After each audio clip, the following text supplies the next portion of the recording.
अस्सलाम वालेकुम स्टूडेंट्स। मोहम्मद ताहिर।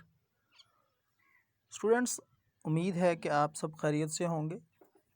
हमारा जो सब्जेक्ट है इंट्रोडक्शन टू स्टैटिस्टिक्स, तो आज हम स्टैटिस्टिक्स को डिस्कस करेंगे कि स्टैटिस्टिक्स क्या होता है, स्टैटिस्टिक्स को हम क्यों पढ़ते हैं, स्टैटिस्टिक्स के तहत हम क्या क्या डिसीजंस मेकिंग कर सकते हैं। ये सारी चीज़ें इस सब्जेक्ट के अंदर हम लोग डिस्कस करेंगे।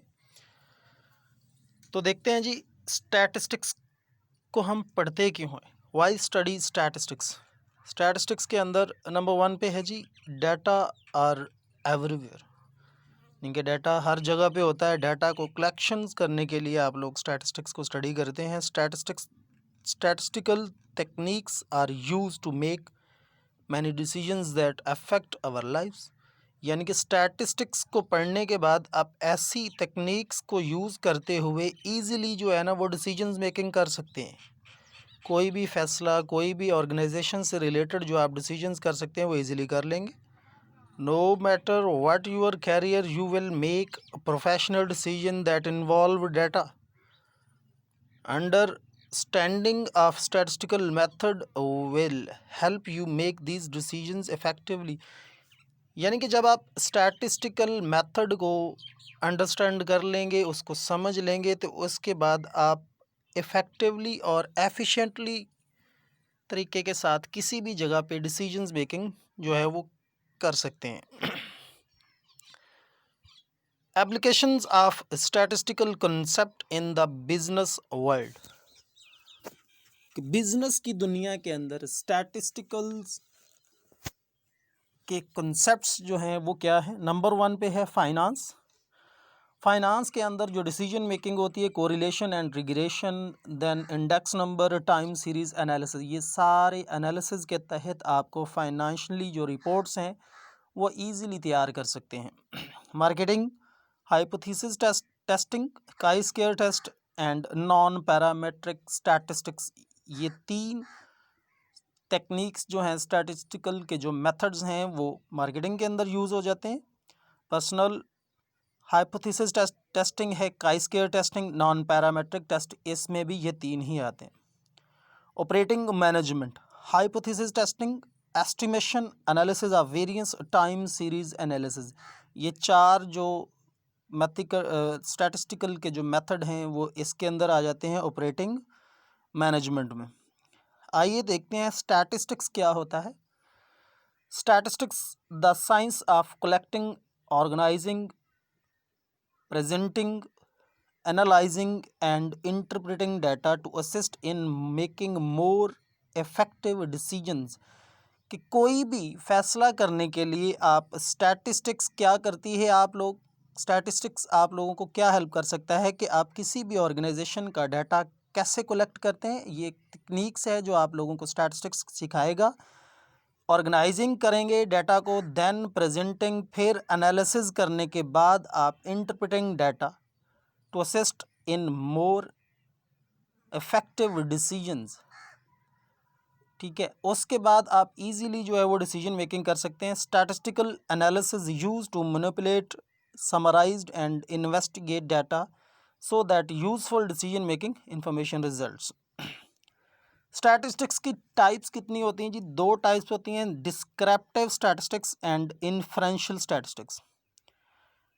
डिस्क्रिप्टिव स्टैटिस्टिक्स के अंदर है जी method of organizing, summarizing and presenting data in informative way. यानी कि इंफॉर्मेटिव वे के अंदर आप डाटा को किस तरह से ऑर्गेनाइज करते हैं, समराइज करते हैं एंड प्रेजेंटिंग करेंगे, ये आ जाता है डिस्क्रिप्टिव स्टैटिस्टिक्स में। इन्फरेंशियल स्टैटिस्टिक्स के अंदर the method used to determine something about a population on the basis of sample।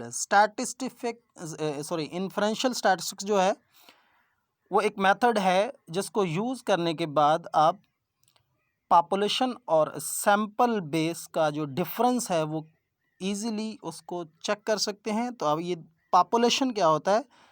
The entire set of individual or objects interest or the measurements obtain from or individuals or object of interest. यानी कि तमाम का तमाम जो students का group है, या जो कॉलेज की स्ट्रेंथ है, या जो क्लास का ग्रुप है उसको आप होल पॉपुलेशन बोलते हैं। Sample a portion or part of the population of interest.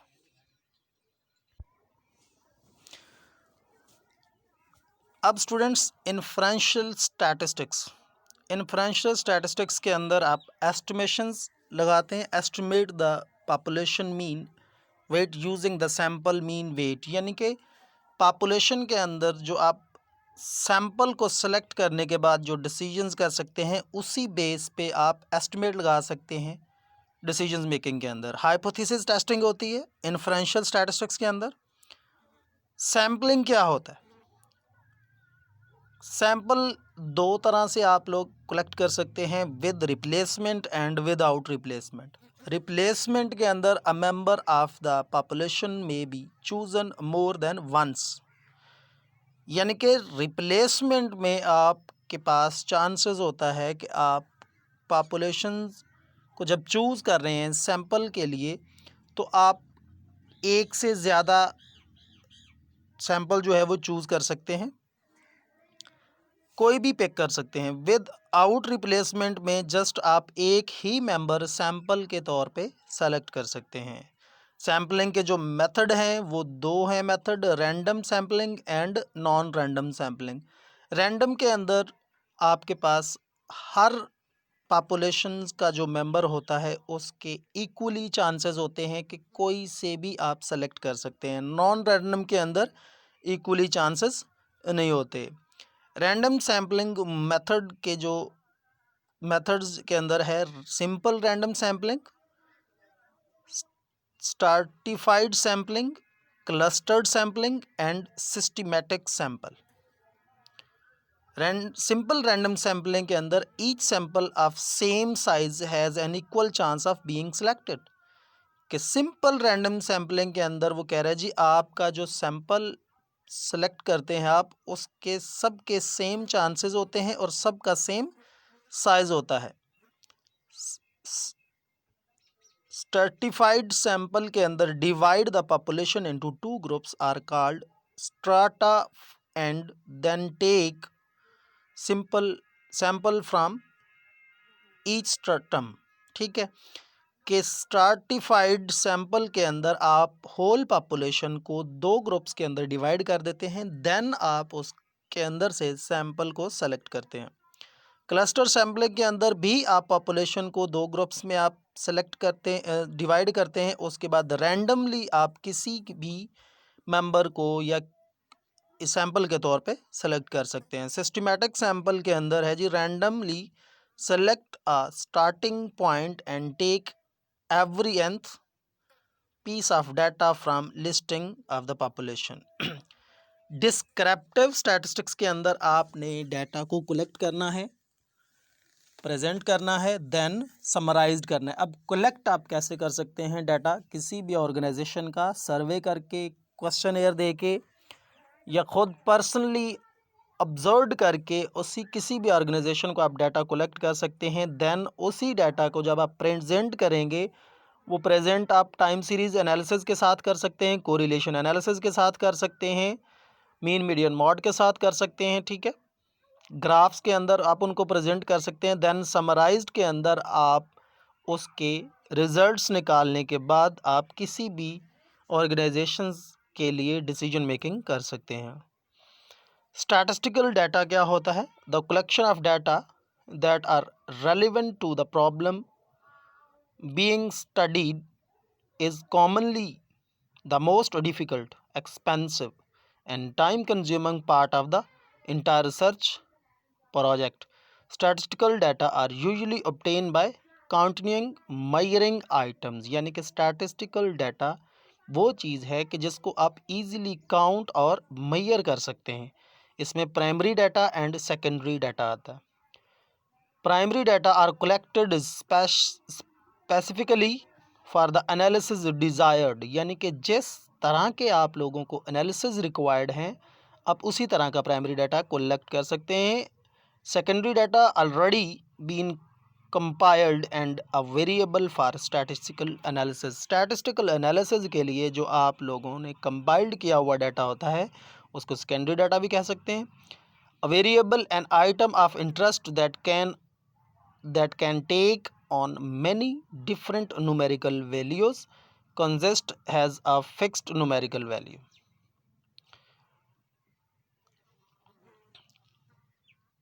Data. Statistical data are usually obtained by continuing or measuring items. Most data can be put the following categories. Data facts and figures के अंदर आप लोगों के पास जो information होती है उसको आप सिंपली डाटा कह सकते हैं। डाटा की दो टाइप्स हैं, क्वालिटेटिव एंड क्वांटिटेटिव डाटा।